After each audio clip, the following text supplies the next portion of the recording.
Beautiful people. मेरा नाम अर्चना जैन है और मैं डाइटिशियन हूँ और मैं बहुत सालों से डाइटेटिक्स में रिसर्च कर रही हूँ और प्रैक्टिस कर रही हूँ। तो मेरी बहुत इच्छा थी कि आप सब लोगों से अपनी नॉलेज शेयर करूँ। तो हम लोगों ने एक nutrition in 7 stages of life ये हम सीरीज़ बना रहे हैं। अगर आप इस बारे में जानना चाहते हैं तो इस वीडियो को ज़रूर देखिए। और आज हम बात करेंगे यंग अडल्ट के बारे में।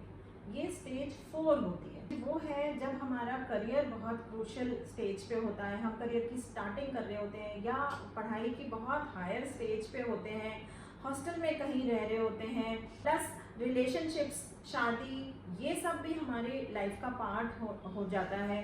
तो आप देखिए कि बहुत सारी चीज़ें आपकी लाइफ में इस साइमल्टेनियसली चल रही हैं और अक्सर देखा जाता है कि न्यूट्रिशन जो है, खाना पीना जो है, वो सबसे पीछे चला जाता है। लेकिन यही प्रॉब्लम, जब यही चीज़ है कि जब हम इन बैलेंस, अपनी न्यूट्रिशन का बैलेंस नई लाइफ के साथ रख पाते तो ये ऑनसेट होता है डिजीज़ेस का। कुछ लोगों के साथ तो ऐसा होता है जो कि पहले बचपन में या टीनेज टाइम पे उन्होंने न्यूट्रिशन अपना नहीं लिया प्रॉपर, तो ये एक करेक्टिव मेजर लेने का टाइम है। या आगे के लिए फ्यूचर में हमारे को कोई डिजीज़ ना हो, कोई हेल्थ रिलेटेड लाइफस्टाइल डिजीजेस ना हो हमें, तो हमारे लिए इस समय एक अपनी हैबिट फॉर्मेशन का ये क्रूशियल टाइम होता है। तो अगर हम अपनी ज़िंदगी का, जैसे हम बाकी चीज़ों का ध्यान रख रहे हैं, अगर न्यूट्रिशन का भी इस समय ध्यान रखेंगे तो आप बहुत ही स्मूथली अपनी लाइफ जीवन भर हेल्दी और हैप्पी रह सकेंगे। तो इस बारे में आज हम डिटेल में बात करेंगे। ब्रेकफास्ट से हम स्टार्ट करते हैं। तो ब्रेकफास्ट जो है वो कंप्लीट फूड होना चाहिए, कंप्लीट मील होना चाहिए, जिसमें कि कुछ ना कुछ, अगर आप अंडा खाते हैं तो आप अंडा भी खा सकते हैं, चना, स्प्राउट्स जैसे कोई चीज़ अगर है वो तो बहुत इजीली मैनेज हो जाता है। ये भी बनाना चाहते हैं वो बहुत आसानी से बन जाते हैं। आप चीला बना सकते हो, चीले का घोल या उत्पम का घोल आप रात को बना के रख सकते हो, जो कि आप बहुत इजीली सुबह सिर्फ तवे पे डालना होगा और वो आपका चीला रेडी हो जाता है। और फिर साथ में कोई ना कोई फ्रूट, साथ में कुछ दही, छाछ हो, मिल्क, कॉफ़ी आप पीना चाहते हैं, चाय पीना चाहते हैं तो बहुत थोड़ी सी चाय वगैरह बहुत अवॉइड करनी चाहिए। और कोल्ड ड्रिंक तो बहुत ही ज़्यादा अवॉइड करनी चाहिए कि वो तो बिल्कुल ही नहीं पीना चाहिए। इस समय साथ में थोड़ा बहुत इस एज ग्रुप में अल्कोहल का भी इशू आता है। अल्कोहल भी लोग यूज़ करते हैं, तो उसको जितना मिनिमाइज, देखिए ये अल्कोहल जो भी अब्यूजेस कहलाते हैं, ये हमारे शरीर के लिए कोई फ़ायदा तो है नहीं, लेकिन इसको हमें मिनिमाइज करके रखना चाहिए। अगर हम अपना खाना घर से बना के खाते हैं तो हम अपनी हेल्थ को मेंटेन कर सकते हैं, लेकिन अगर हम बाहर से ही, ज़्यादातर सारी चीज़ें बाहर से खाते हैं तो हमारे हेल्थ के साथ साथ हमारे वेट का भी इशू आता है। इस एज ग्रुप में क्योंकि हमारी हाइट और हम पूरी अटेन कर चुके हैं, हम अपने बॉडी के जितनी भी ग्रोथ है वो उसको पूरा टोटल अटेन कर चुके हैं, तो अब हमारी हाइट नहीं बढ़ती है, हमारी सिर्फ विड्थ में हम बढ़ते हैं, मतलब मोटापा जो है वो हमें घेरता है। और क्योंकि एक्टिविटी भी कम होने लग जाती है। जब हम छोटे थे तो बहुत सारे गेम्स और स्पोर्ट्स खेलते थे। इस एज ग्रुप में आगे जब हम ऑफिस जाते हैं तो हमारे पास टाइम भी नहीं होता, तो ये टाइम निकालना पड़ेगा, क्योंकि फिजिकल एक्टिविटी कुछ ना कुछ तो करनी ही करनी है ज़िंदगी भर हमें। जब हम फिजिकल एक्टिविटी करते हैं तब हमारी बॉडी बहुत सारी चीज़ों को बैलेंस करती है, बहुत सारे हार्मोन्स उस समय बनते हैं। तो फिजिकल एक्टिविटी के लिए हमें टाइम निकालना ही पड़ेगा। ज़्यादा हम नहीं कर पाते हैं तो ग्रेजुअली हम देखते हैं हमारा वेट बढ़ रहा है, और उस वेट को बढ़ने का वजह यही होती है कि हम बहुत सारा प्रोसेस्ड फूड खा रहे होते हैं, बहुत सारी मैदा खा रहे होते हैं, जंक फूड, क्योंकि खाना बनाने का टाइम नहीं है, लाने का टाइम नहीं है। आजकल तो बहुत इजीली ऑर्डर करके खाना घर आ जाता है, तो उसमें एक और इशू ये आता है कि उनके पोर्शन साइजेस बहुत बड़े होते हैं। तो जब आप खाना मंगाते हैं तो वो खाना बहुत सारा आता है। अब जब वो बहुत सारा खाना होता है तो हम, क्योंकि उसको वेस्ट नहीं करना चाहते, तो हम वो सारा खाना खाते हैं। तो वो जब ये ग्रेजुअली हमें आदत भी हो जाती है उतना सारा खाने की, प्लस वो जो भी हम ज़्यादा अपनी बॉडी के नीड से ज़्यादा खा रहे हैं तो वो हमारी बॉडी में फैट बन के ही हमारा वेट बढ़ाएगा। तो अपने आप में जो वेट है, मोटापा है, वो अपने आप में बहुत बड़ा प्रॉब्लम है, वो सारी बीमारियों की जड़ है। उसी से लड़कियों को पीसीओडी का प्रॉब्लम आता है, फिर आगे चल के प्रेगनेंसी में प्रॉब्लम आती है, लड़कों को भी बहुत सारे, बॉयज़ को बहुत सारे इश्यूज होते हैं। फिर आपको अपने कॉन्फिडेंस सबसे ज़्यादा शैटर होता है आपका, क्योंकि जब आपके लुक्स, क्योंकि ये एज ग्रुप ऐसा है जब आप अपने बेस्ट लगना चाहते हो, आप अपने करियर के भी बेस्ट पीरियड में होते हो, तो आप चाहते हो कि आपकी पर्सनालिटी अच्छी हो, आपकी पर्सनालिटी लोगों को इम्प्रेस करे, तो उसके लिए लुक्स बहुत मैटर करते हैं। वेट जो है वो इन सब चीज़ों को हैम्पर करता है, तो वेट का ध्यान रखना बहुत ज़रूरी है। तो लंच में आप लंच कैरी कर रहे हैं तो आप आराम से दाल, रोटी, सब्जी, दही वगैरह अगर आप बना सकते हैं तो आप ले जाएं। अगर आप नहीं बना सकते हैं तो आप सिंपल अगर वेजिटेबल पुलाव और दही ले जा सकें, वो भी बहुत अच्छा लंच होता है।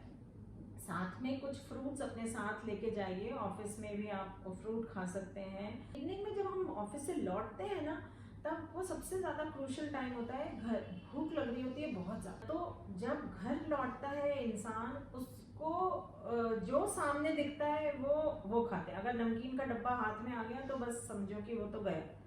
तो वो इतना सारा, कोई भी चीज़, बिस्किट हो, नमकीन हो, कुकीज़ रखी हैं, कोई मिठाई रखी है, जो चीज़ पे हाथ लग जाए वो सब कुछ खाने में आता है।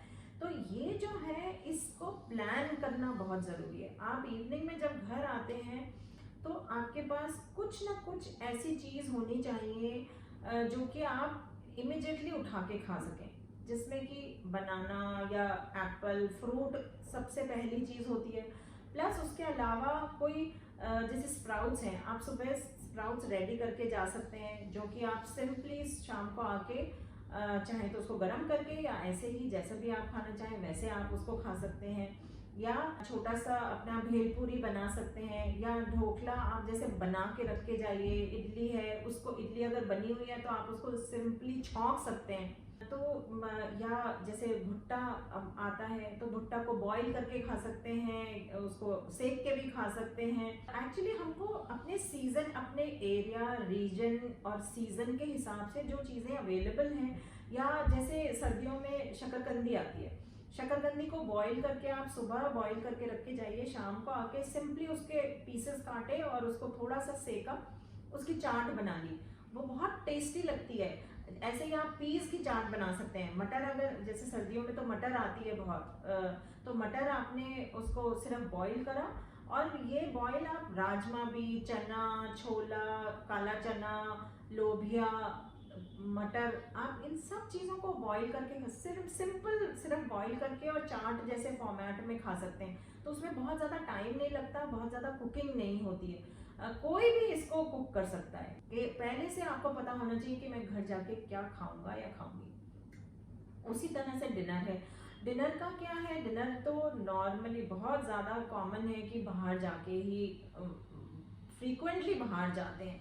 घर में तो बहुत कभी कभी हम खाते हैं। घर में तो हम जो सिंपल नॉर्मल, सर्दियों में कोशिश करें सूप पीने की। देखिए, खाने को हमेशा कुछ ना कुछ रॉ या फ्रूट्स और वेजिटेबल्स के साथ ही कंप्लीट करें। कभी अगर आप पाव भाजी भी खा रहे हैं तो पाव भाजी आप खा रहे हैं तो भाजी में अगर कम बटर डाल के उसको अच्छे से भाजी खूब सारे क्वांटिटी में खाएं। हम लोग उल्टा करते हैं, पाव बहुत सारे खाते हैं और भाजी बहुत थोड़ी सी खाते हैं। तो आप पाव कम खाइए, भाजी ज़्यादा खाइए, क्योंकि भाजी में वेजिटेबल्स हैं, उसमें नरिशमेंट है, पाव में नहीं है। पाव कम खाइए, और पाव भाजी के साथ भी थोड़ा सा कोई फ्रूट हो सकता है या सैलेड हो सकता है, सौते वेजिटेबल हो सकता है। सौते, आजकल इतने अच्छे वेजिटेबल सब जगह मिलते हैं, तो आप उनको हल्का सा सौते करके सिर्फ नमक, नींबू, विनेगर या कुछ भी सीजनिंग डाल के खा सकते हैं।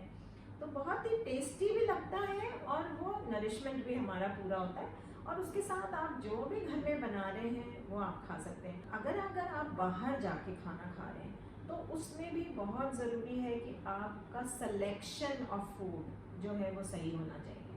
अगर आप बाहर फ्रेंड्स के साथ हैं, कहीं फैमिली के साथ हैं, तो आप सेलेक्ट करिए कि खाने में क्या मुझे खाना है। जैसे छोले भटूरे हैं, तो आप छोले ज़्यादा खाइए, भटूरे कम खाइए। भटूरा इज़ मैदा एंड वो फ्राइड है, छोले तो प्रोटीन है। तो आप छोले ज़्यादा खाइए, खूब सारी क्वांटिटी में छोले खा लीजिए और एक भटूरा खाइए, रादर देन 4 भटूरे खाए और इतना सा चना खाया। और इस जैसे अगर आपको साउथ इंडियन मिल जाता है खाना, तो साउथ इंडियन बहुत ही सेफ होता है इस सेंस में कि उसमें फैट कम होता है, फ्राइड नहीं होता, मसाले भी कम डलते हैं, और प्लस ये है कि वो दाल और चावल का कॉम्बिनेशन होता है, तो वो अपने आप में नरिशिंग होता है। लेकिन एक्स्ट्रा क्वांटिटी अगर आप बहुत अनलिमिटेड तो कोई भी चीज़ खाएंगे तो वो आपको नुकसान करेगी। तो अगर आप बाहर जा रहे हैं तो अपना घर से थोड़ा सा एक गोल पपीता खा के जाइए और फिर वहाँ जाके अपना साउथ इंडियन ऑर्डर करिए। मैदा को अवॉइड करने की कोशिश करिए, मैदा से बनी हुई जितनी भी चीज़ें हैं वो अवॉइड करें, क्योंकि हमारी लाइफ में बहुत ज़्यादा मैदा आने लगी है। हर चीज़, पाव, ब्रेड, बेकरी के जितने भी आइटम्स हैं सब मैदा से बनते हैं, और मैदा भी कभी कभी लोग उसको रिप्लेस भी करते हैं, तो भी क्या होता है कि वो प्रिजर्वेटिव्स, अगर बाहर का हम खाना खा रहे हैं तो प्रिजर्वेटिव्स बहुत सारे हैं। तो इस तरह से आप ध्यान रखें, और इस बारे में आपको कोई भी क्वेश्चन पूछना हो तो मेरा एड्रेस और फ़ोन नंबर डिस्क्रिप्शन पे है, आप मेरे को कांटेक्ट कर सकते हैं। और अगर आपको ये वीडियो अच्छा लगा हो तो उसको लाइक, शेयर एंड सब्सक्राइब ज़रूर करिए। Thanks for watching. Thank you.